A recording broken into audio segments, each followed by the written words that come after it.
My turn. And we should answer Chris's question on record. Yes, we should. Yeah. And the answer is that we can't tell if it's a melanoma or melanocytoma on this slide alone. I would do a bleach. Doesn't have to be malignant in order to cause this problem. And Lucy's asked, so she says, so in special stage you would say bleach the specimen first, yes. Then assess the cell type, yes. And then test for IHC, etc., as indicated. So the IHC would be the VAP stain and the maybe a Ki-67. The usual melanoma. Fast. Workup. And doofish, yeah. All right, so here I go. I'm going to share screen. And we're up to this one here. So at low power, what we can see here is an eye that's quite disordered. It's got these two blank spaces here. So this is where the band goes around, the encirclage band goes round to try and prevent retinal detachment, or at least did. I'm not sure whether people still use that as a treatment. We can see a ciliary body here and a bit of iris, and this would be the cornea and the anterior chamber. But the most prominent feature that we've got is this funnel detachment with these massive subretinal exudates. Okay, so this is a person who's had problems with exudates, and then here. And then if we look quite carefully, we can notice down the bottom here that there's something happening in the choroid, which might explain why there's been such a massive retinal detachment. So let's start down there. So we notice that the choroid isn't looking quite normal, is it? The choroid has got cells in it that are forming little glands, yeah, and little papillae, so think of papillae like fingers.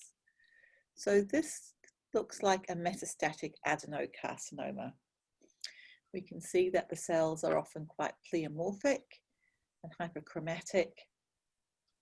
And we can see that it is confined to the choroid by Bruch's membrane. And metastatic adenocarcinoma typically does go to the choroid in the eye. Where do I think this tumor came from? We can make a guess at the morphology of tumors, but mostly we would confirm this by immunohistochemistry, the site of origin. So knowing the tumors that commonly go to the eye, we would think of lung and breast. It doesn't particularly look like colon, but the correct answer is metastatic carcinoma, unknown origin.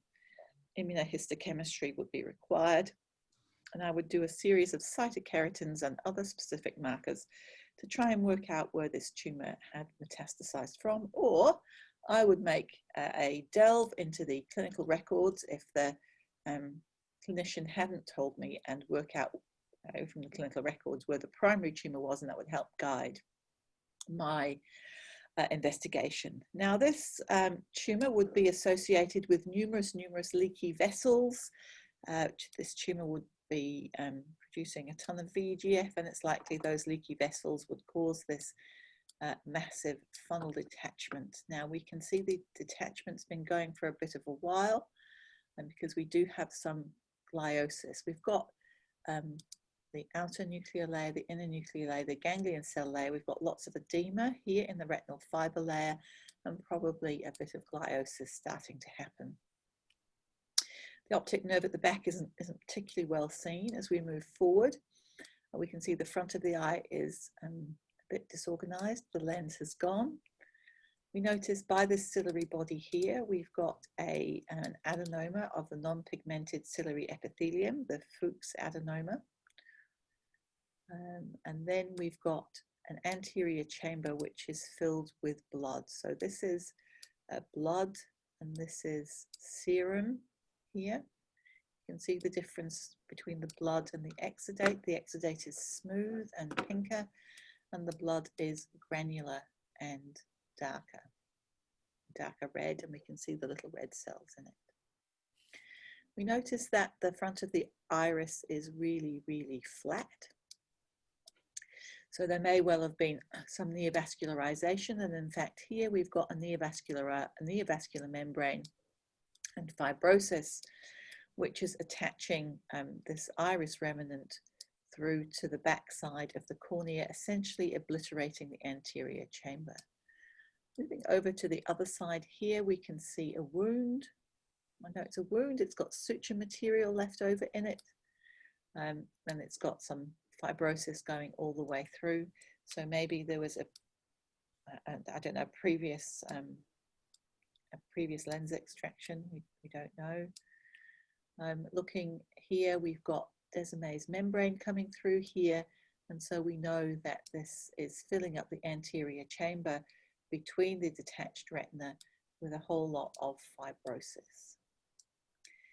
So that angle has been completely obliterated, and if we look at the front surface of this eye, I imagine that we can probably, as we can, see some little new vessels as we come along. There's no diabetic change in here, so it could be that this was all induced by the tumour. There's some red cells on the front of the iris there from the hemorrhage. Okay, and I think that the normal things, well, there aren't really very many normal things in this eye. Even the sclera is abnormal because it's got this encirclage through it. Okay, so what questions do we have, Amanda? Not many yet. Zia just suggested that the suture might be there to hold the buckle in place, which is a good idea. Yeah, you would know more about that than me, team, for sure. Absolutely. And the lens seems to be missing too. Yeah, the lens is missing, yeah. Okay, so no questions about that, relatively straightforward. You all saw the adenocarcinoma? Yes. Yes. All right. Can you tell where the mets extend? So the metastases extend, I'll just share the screen again. So yeah, so they're all through here. They start about here and go through the choroid and go right here back to the optic nerve.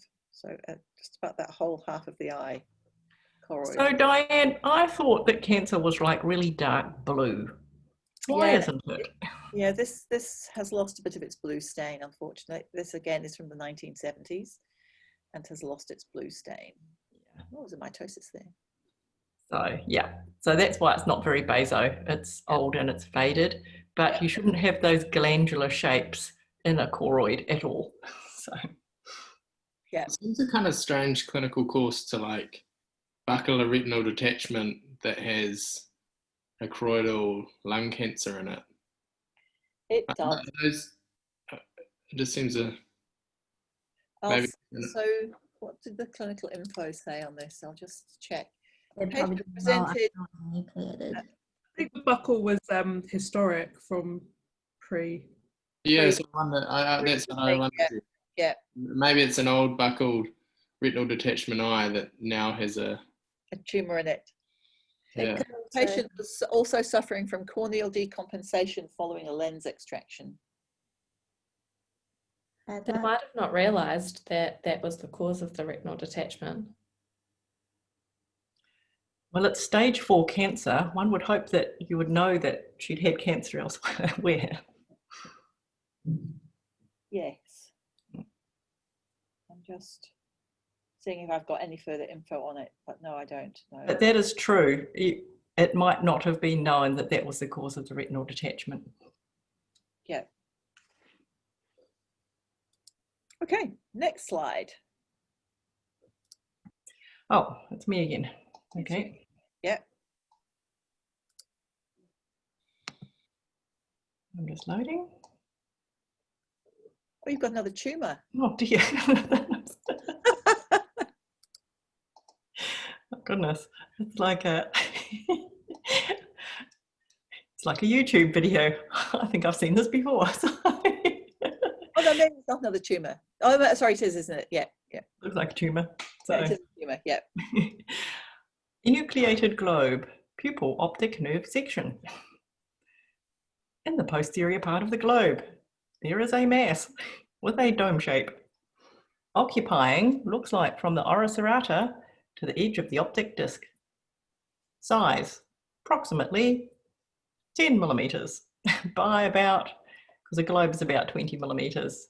So 10 by about 7, something like that. So I'd say it's large, according to the AJCC criteria. So in this section, it's inferior. We don't actually know the plane of section, but on the opposite side, there is a retinal detachment, and it looks like it's a subretinal exudate. So not an artifact. This tumor is arising from the region of the choroid, because I can see the retina stretched over the top. It doesn't have the mushroom shape, so I don't think that Brooks membrane has been breached. Now looking down here, if there's any scleral invasion, it'll only be minimal scleral invasion. There's no episcleral extension. And I'm going to see here in the vitreous, I don't see any escape of cells. So what is the tumor about? If it's in an adult, how do we know it's an adult? It's an older adult person, has hyalinized ciliary processes. Tumor arising from the choroid. I think it's a choroidal melanoma, and it's making pigment. Most of this pigment here in the, my mouse has lost its mousiness. Oh, maybe my battery's gone flat. Bad time for the battery to go flat. So I'll just talk about the screen here, and then Diane will probably have to take over while I go and get batteries for my mouse. But what I can see here is spindled cells. So it's at least a spindled cell melanoma. I would look around to see if there was epithelioid cells as well. But so far it's spindled cell. Yeah. And those really dark pigmented cells that I can see in the clefts between the fascicles of spindled cells, they have voluminous cytoplasm, and they're very darkly pigmented. I think they're probably melanophages, so macrophages that have gobbled up the melanin pigment themselves. So I've described the normal, I've described the pathology, including the location and the size. The location, I think it's a choroidal one, because as we move around to the right, the ciliary body starts. So it goes all the way up to the oris arata at the bottom corner there, which I can't indicate.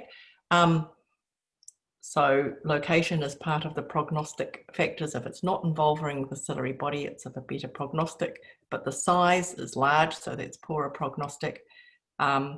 Spindled cell shape and vascular arcades, the vascular matrix pattern. Maybe yes. What do you think, Diane? I think that is definitely vascular arcade. On the left side there. Yes. Yeah. I'm seeing them at quite low power at about like 2 o'clock on the tube. Yeah. Oh, now the trouble is I can't even stop sharing screen because my mouse has died and I can't move the thing to stop share. Oh, what's the keyboard command for stop share? Is there one? I'm not sure. I will share screen, and hopefully it will take over your share screen. Yes, can you do that? Because I'm Alt S. Alt what?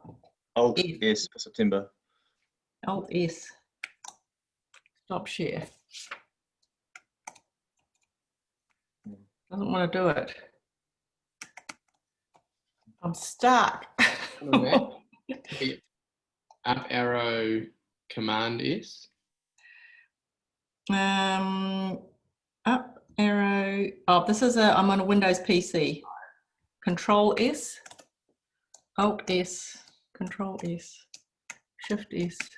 Okay, Oops. Can you guys see my screen now? I think it's still on my screen. See, my mouse is dead.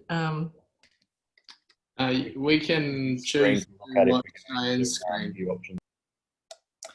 Otherwise, I can just, why don't I log right out, and that should stop me, I think, and then I'll come back later. And find some mice and We I'll. just go to view options. We can see Diane's screen. Okay, Mhm. you can see my screen if you. Oh, okay.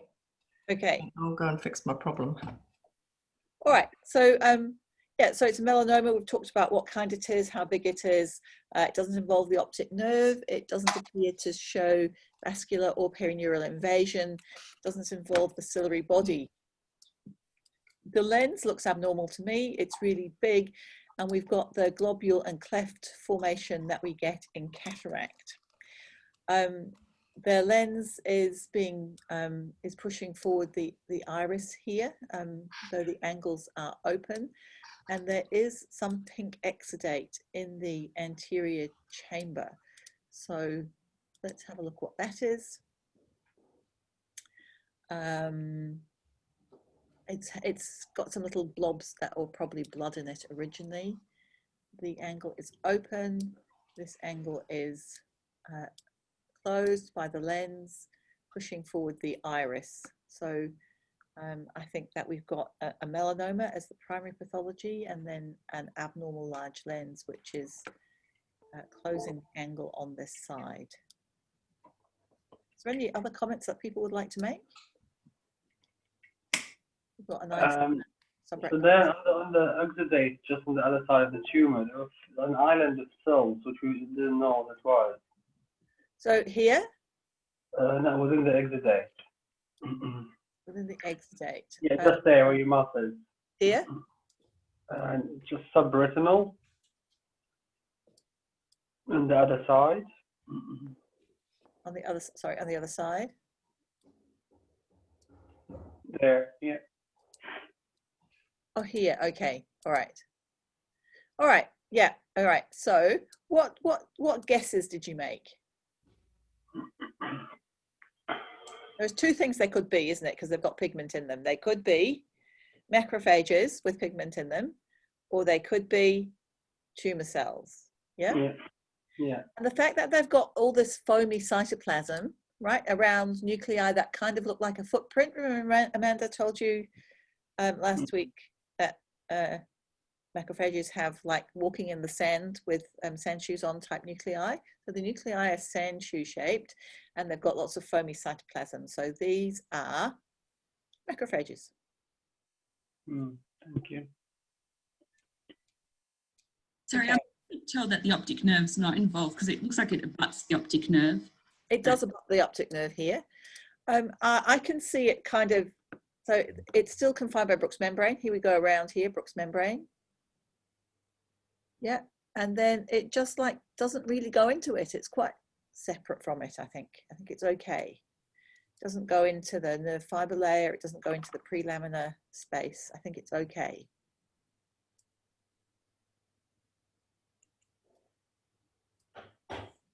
I will just, here we go. See if, was there any questions on the chat?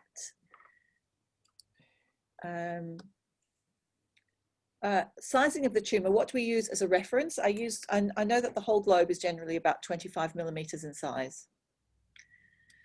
So I have a guess. I go 25 millimeters, it is going to be about 2/3 to 3/4 of that. So I know it's going to be between 15 and 20 millimeters probably. And if you're meaning the size reference, what does it mean? We use the AJCC or CAP sizing criteria, which are also in your AAOE book. Yes, it's got a very important chart in there that tells us whether it's a size 1 or size 2 or size 3 melanoma, and that determines the stage. Okay, I'm going to stop sharing. Does this mean you're back with batteries, Amanda? Yes, look, I've got a new mouse. I found this one in the cupboard, so I ran around and found some batteries for it.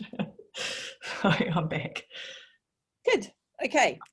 I can share the CAP protocol with the size criteria in the chat box. Chat. Okay.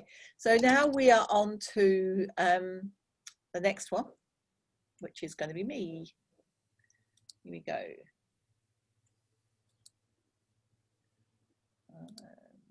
I'm just closing some windows here because I'm all confused and too windowy. Right, okay, I will go there and I will share screen.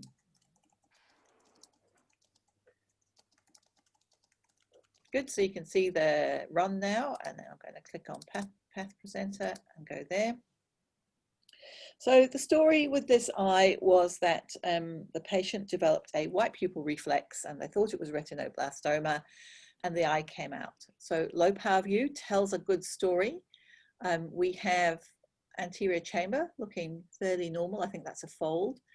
Lens itself is looking okay, but there's a bunch of fibrous proliferation here behind the lens. And then there is a strand of tissue going backwards towards the optic nerve. And the optic nerve is being pulled forward by that strand of tissue. Okay. And the retina around the outside is mostly attached without any exudate. So the diagnosis is, I think, available from the low power view. Would everyone agree that this is persistent primary vitreous? Can't see in the chat, or anybody else actually. Yes, Myers is agreeing. And how can you tell that this would occur in a child? How do you know it's a child's eye?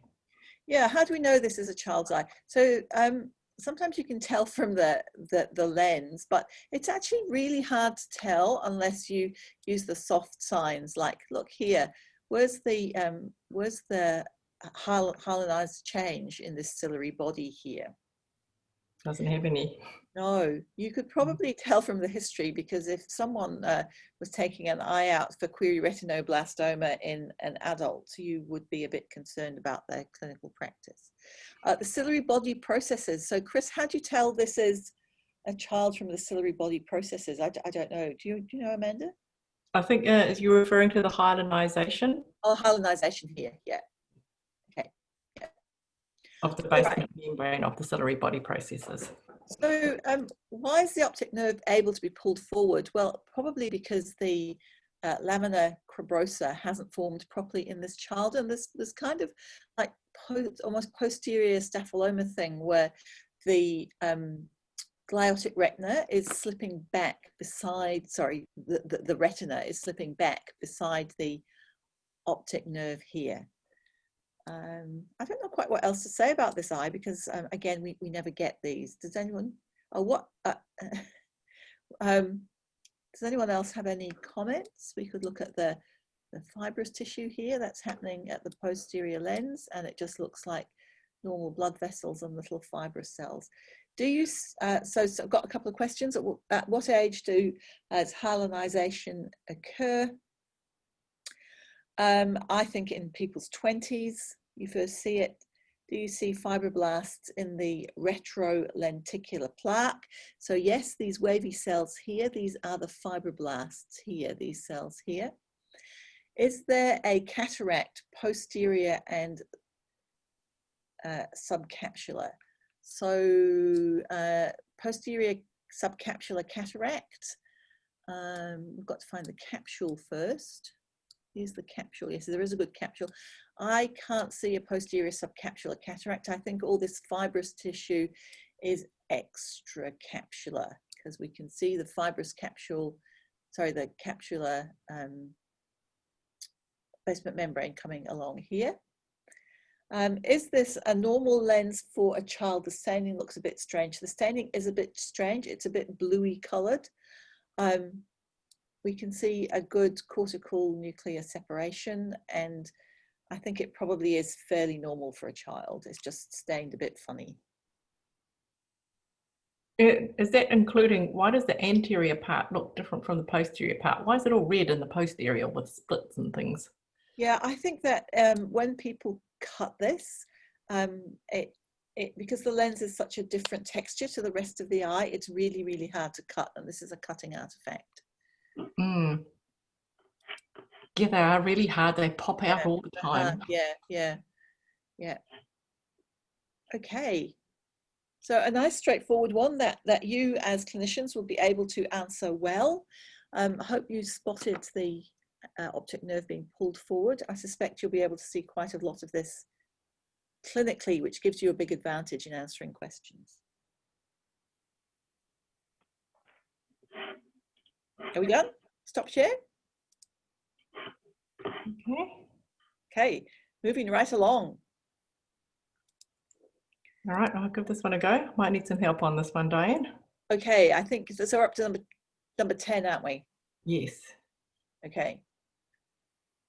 I think I'm okay. Do you want me to do this one? I'm okay with this one. Okay, go ahead. Yeah. You can do the congenital one because you're much better at congenital things. They usually don't come out either. No. Amanda used to work at the Children's Hospital at Westmead, so she's seen a lot of pediatrics. Well, mainly retinoblastomas. Nobody takes out the congenital cataract eyes. No. I suspect nobody takes out these eyes either these days. Okay, No. I'll start sharing again.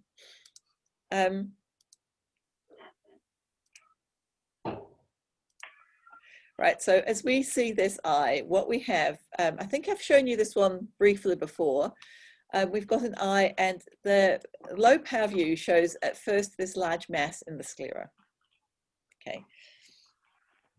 And as we look closely, there's something affecting the sclera both sides here at the limbus, maybe extending into the ciliary body. There's a bit of edema here, probably in the choroid. The retina is detached, but probably artifactually detached. The optic nerve, it shows a good, you can see lamina cribrosa here, and isn't cupped at all. And the lens is looking all right. So the action here is in the sclera. So the purple in the sclera in multiple places suggests a scleritis. So let's have a think about what kind of things cause scleritis. So the sclera is made of collagen, and collagen vascular diseases will cause scleritis. So we're suspecting that this scleral mass might be caused by a collagen vascular disease, which often includes necrosis of the collagen. We can see blue areas here, and we can see pink areas, but we're not quite sure what is what. Let's have a look a bit closer. So here we can see that the blue areas are in fact areas where there's lots and lots and lots of lymphocytes. Yeah. And then the pink areas are where there is some collagen. And in places, the collagen is becoming a bit funny looking. So here, for example, in this area, the collagen has lost a lot of its nuclei. So although it's not easily apparent, I think that this collagen out here of the sclera is normal. It's got lots of little fibroblasts in it. But this collagen is really acellular. So this is like avascular necrotic collagen. And what we're getting is an inflammatory reaction to it, which has got lots and lots of lymphocytes in it. And over here, knowing that collagen necrosis is associated with granulomatous inflammation, we start looking for granulomatous inflammation and see how there's a bunch of cells lining up here. Right, so this is histiocytes. So what we have is necrotic collagen surrounded by lymphocytes and histiocytes forming this kind of palisaded wall. So this will fit the definition of a granuloma.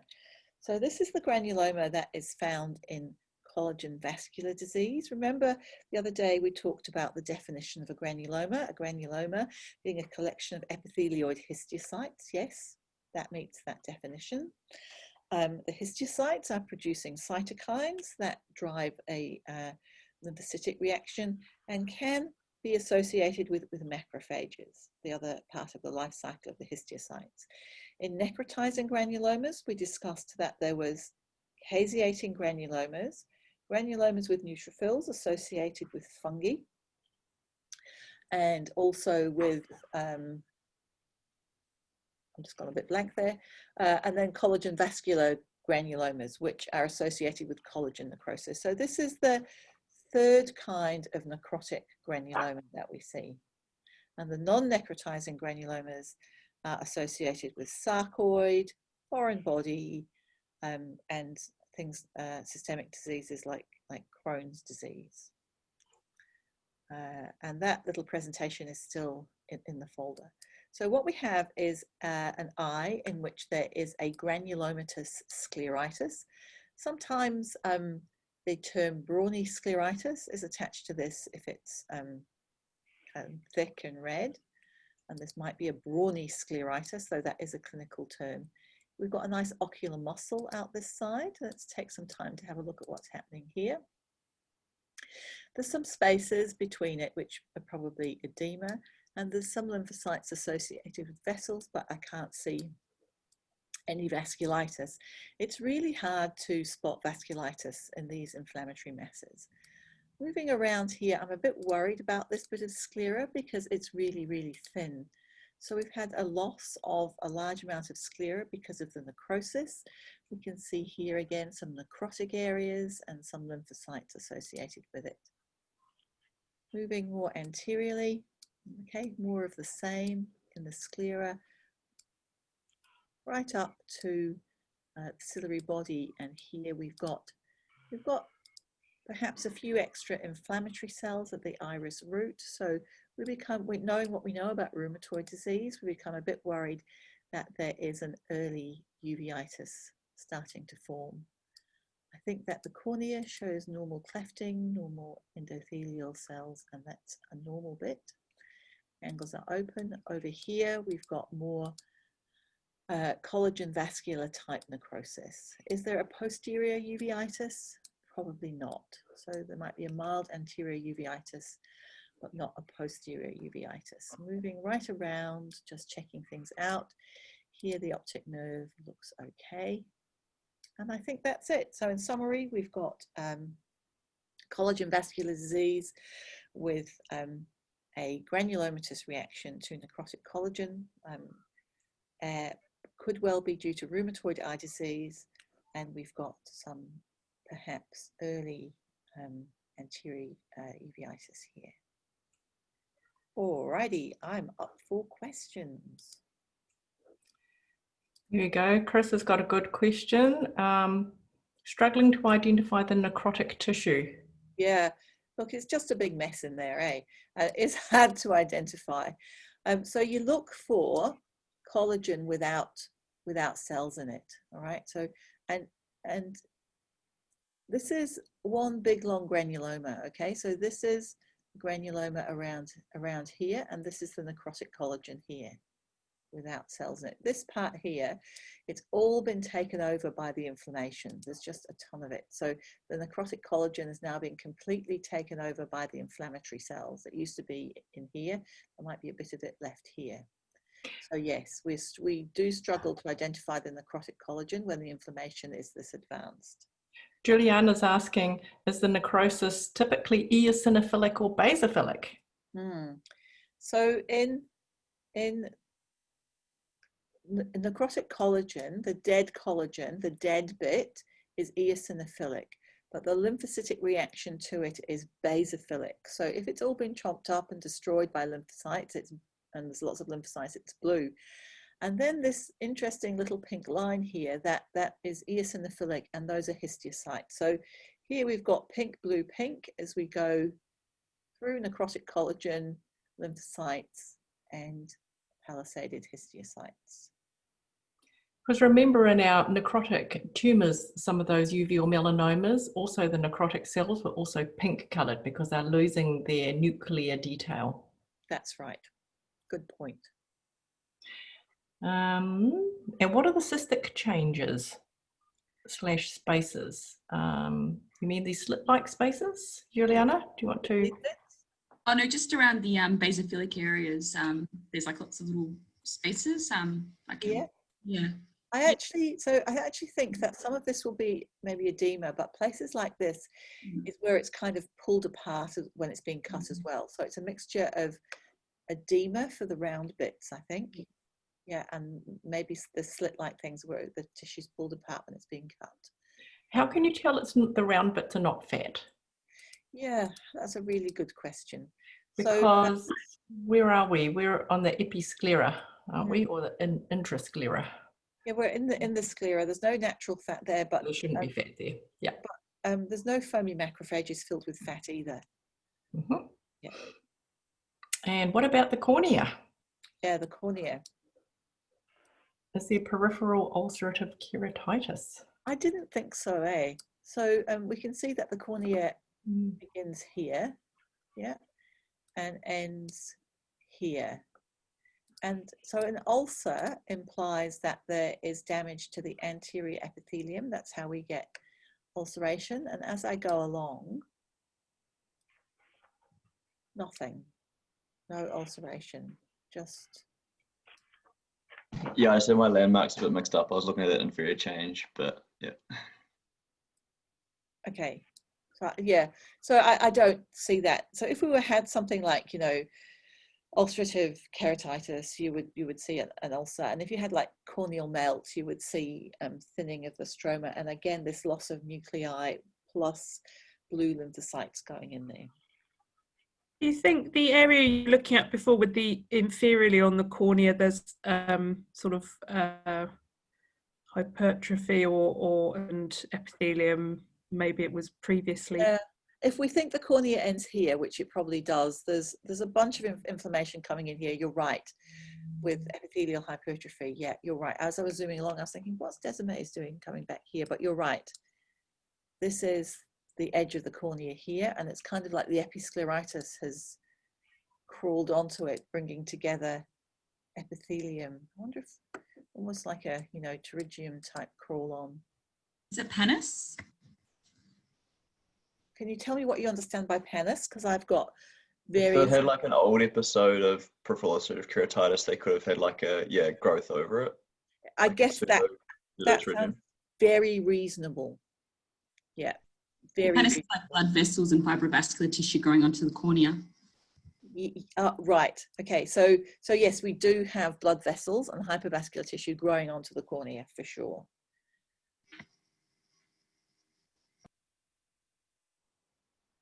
Interesting, isn't it, this eye?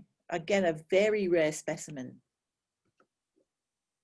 So it brings up the fact that granulomatous inflammation is one of the big topics that you really need to master because it pops up in all kinds of places. I'm going to stop sharing here. And well, how's the time? We should do the next one, shouldn't we? Is it the last one, the next one? There's two more. Two more. I think. Two more. Okay. So you're going to do. Okay, I'll do the next one. Genital eye, who's next? Genital eye. Share screen.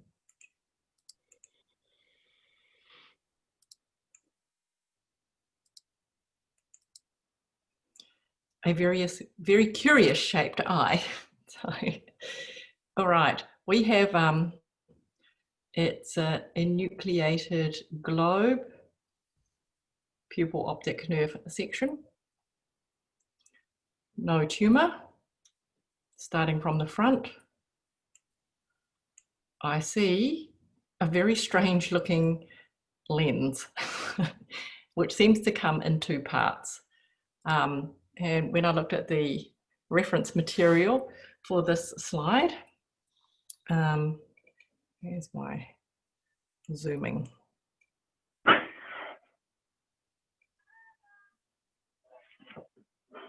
Looks like I'm slow to render.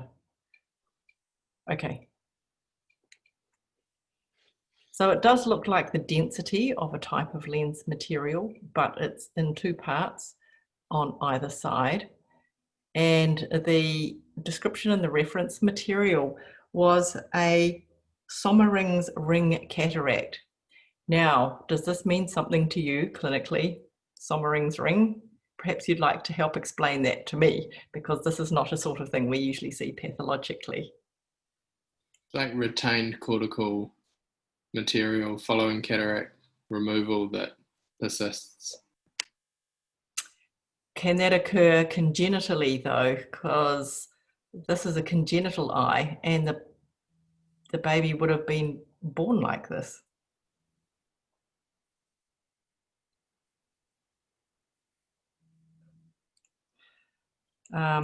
And then coming down here, there is a thinning of the sclera in this location here.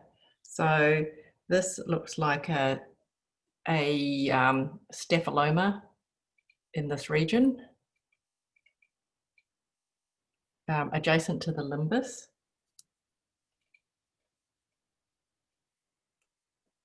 And as we look at the posterior part of the specimen, I'm wondering about an optic nerve cup.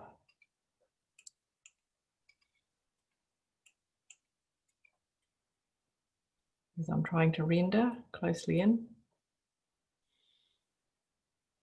So potentially some cupping of the optic nerve head, although the section is not very good here.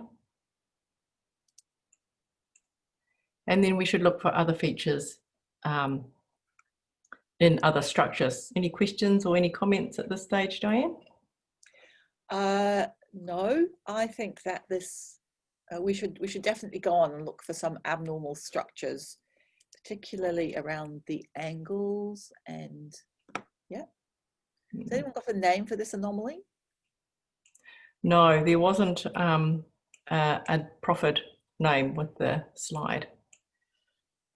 Would you just say it's a very large globe, like compared to the cornea?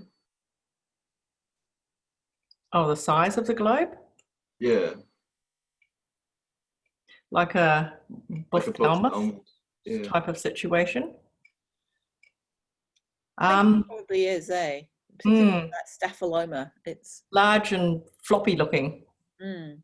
That's a good observation. Oh, we thought the inferior angle looked funny, the shape of between the iris and the ciliary body. Like there's a high insertion of the iris and the other angle. It looks also hypercellular as well.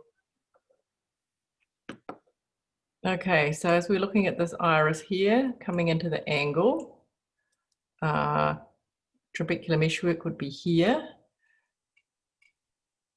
Oh dear. My rendering is a bit slow. Yours is a lot faster, Diane. Yeah, maybe because I'm at work and like hardwired into the computer. Yes. No. Okay, so we've still got trabecular meshwork going on here.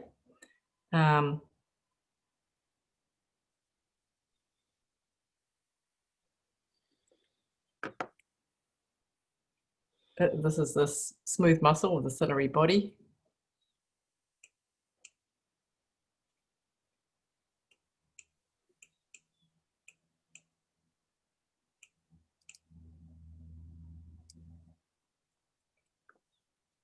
Just go down lower power.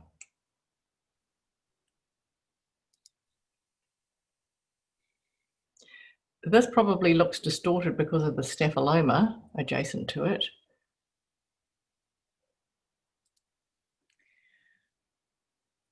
I think the ciliary body is too far posterior, yeah, to where the iris root is there. I think we don't need to overthink this. I think this is a relatively straightforward anomaly where we've got, you know, an abnormal lens, a staphyloma, secondary possibly changes in that inferior angle, probable glaucoma, and cupping in a enlarged eye. I think it's relatively straightforward. Okay. Is there corneal edema? Yeah, the cornea might be edematous. That's Lucy's question. No, I'm just having a look here. Looking for those clefts. Yeah, it's a bit clefty, isn't it? Still got some clefts. Is that a little subepithelial bulla we can see there?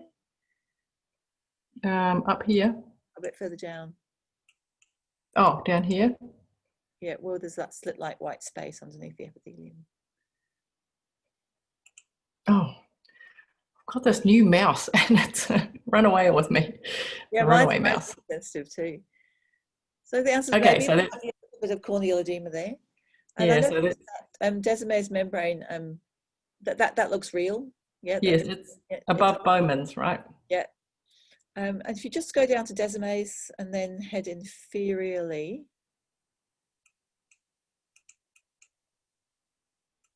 Lots of endothelial cells.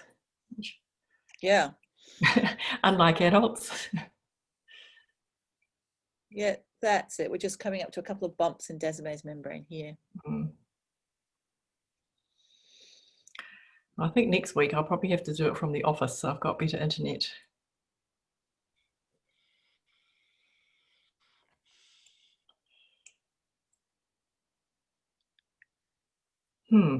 Yeah, so here we go. We've got some little, so they aren't really guttata because they are little lumps in the stroma that Descemet. That's right.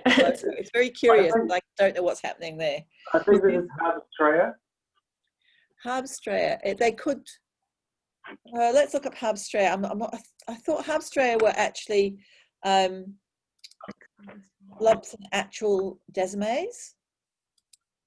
Looks like Descemet's is not thickened. It's just stretched over these almost like evaginations of stroma or Looking here. exophytic parts of stroma.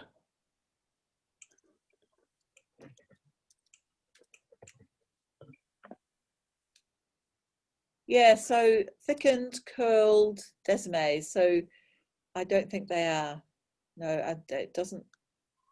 Yeah, so I think my understanding for that is probably correct. That these are just something interesting that's happening there.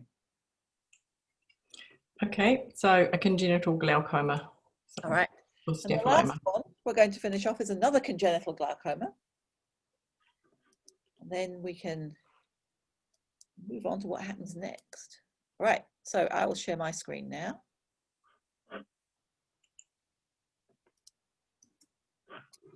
Share screen. We're nearly there, people. We're nearly there. Okay, here we go.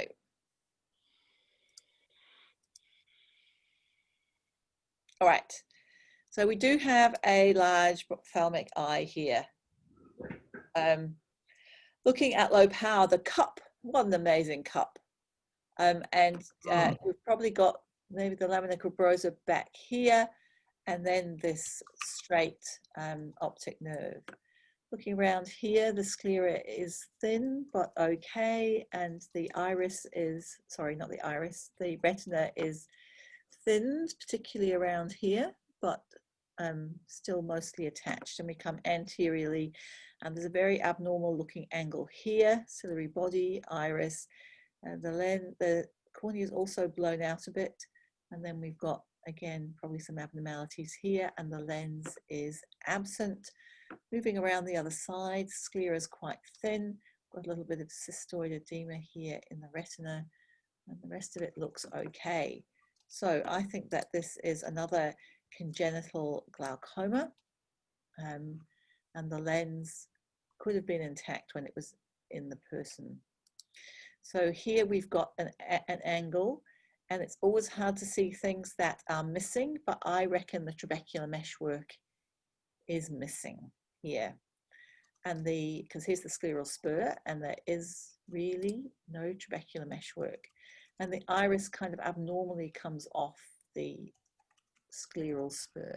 Maybe there's a start of trabecular meshwork, but I think that might be the essential cause of the glaucoma is the lack of trabecular meshwork. And it's a good slide, this. We can go right in. It's just taking a while to render. All right, let's zoom to the other side and see if the other side's similar. The cornea as we move past.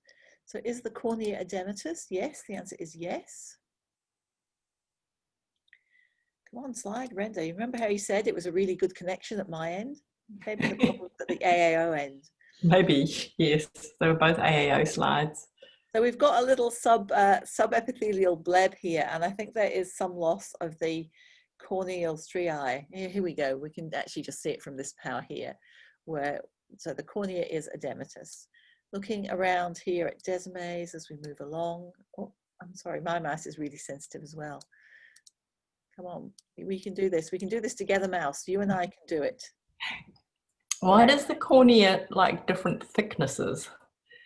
Yeah, that's a good question. So sometimes it's thin. So it's been kind of pinched here and it has an artificial thing. But I also think there's a wound here. Happens.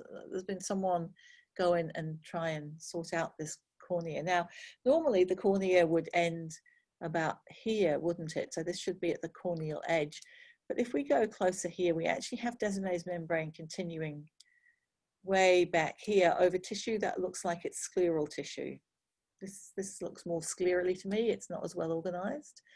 And then it continues back here where we've got this long, thin, floppy iris right here. I mean, this clearly isn't cornea. This angle's like much further back than it should be. And again, we have got no trabecular meshwork here, a few anterior attachments of this abnormal iris, and then this ciliary body, which is way back in the eye. We've got the edge of the lens here. So Chris is asking, it looks like superficial neovascularization of the cornea. Yeah, right? I think that wasn't the cornea. I think the cornea actually ended about here, and then sclera started. And the problem is that this is way back here. So I don't think it was superficial neovascularization of the cornea, because I don't think this was cornea. I think that this is actually sclera. Just the angles like formed too far posteriorly, and Descemet's has been dragged along with it. It's got the wrong collagen and the wrong vascular pattern, and there's epithelium over the top. I think this is the corneal edge where they've done the. Could that have been a goniotomy? Yeah, I don't know. We'll ask the team. That's a clinical question. Sam, is that where you put them in? Oh, goniotomy is just, they use like a blade basically to cut the sort of abnormal membrane that's over trabecular meshwork, I think, is my understanding. Yeah, I don't think there's a trabecular meshwork. I think that's all gone. So looking here at the back of the eye at the retina. Yeah, so this is the retina where the retina's become really thin and atrophic. That bit of retina is never ever going to see. And moving along here, you can see the attenuated inner and outer nuclear layers, but the ganglion cell layer appears to be absent. Is there? Let's go over to the macula here.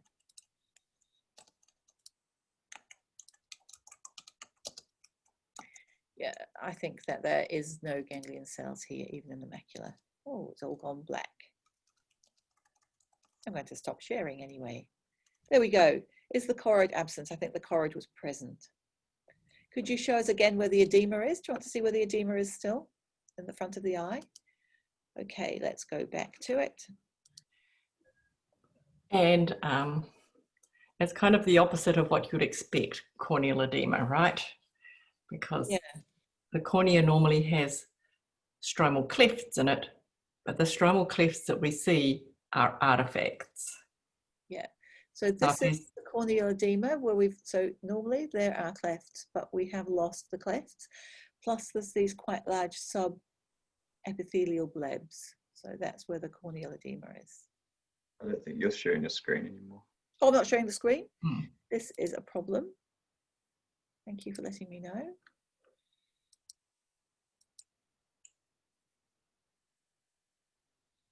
And of course I want to go to here. Right, here we go. Right, so here we go. This is the cornea, and normally it has clefts in like this all the way through, and many, many of them. But we've lost the clefts, and we have subepithelial blebs here and here. Someone asked, is the choroid absent? So I don't think the choroid is absent. I just think it is attenuated like the retina. So we've got the pressed, isn't it? Like here that. and the choroid underneath it. There we go. Should have some blood vessels. Yeah. No choroid, then you wouldn't be able to probably support a retina. Yeah, that's good. Okay. Are we all good? Any more questions, Amanda? I think that is good. Regarding the corneal edema and things, if you look in the Cura Cloud lesson, the first video is about clefts and normal cornea. So moving back to our schedule for the day, I can see everyone's starting to look a bit like they've had enough. We've got one more talk, haven't we, to go? Yeah, one more talk, and then an exit survey. Yep, and then me explaining the homework. Yep. Okay. Sounds good. Shall we just have a stand up and a stretch? Let's do. Let's have stand up and a stretch. Stand up. Yep. Stand up and a stretch. We can do. Because sitting is a new smoking, right?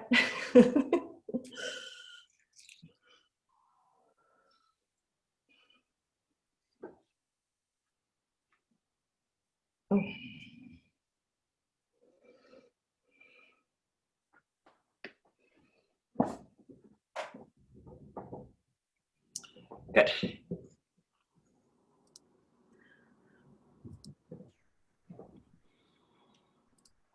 Okay. Juliana, sending samples to the lab. We've done so many slides today. Gosh.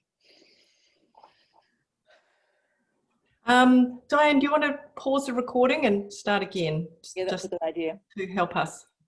I'll stop the recording.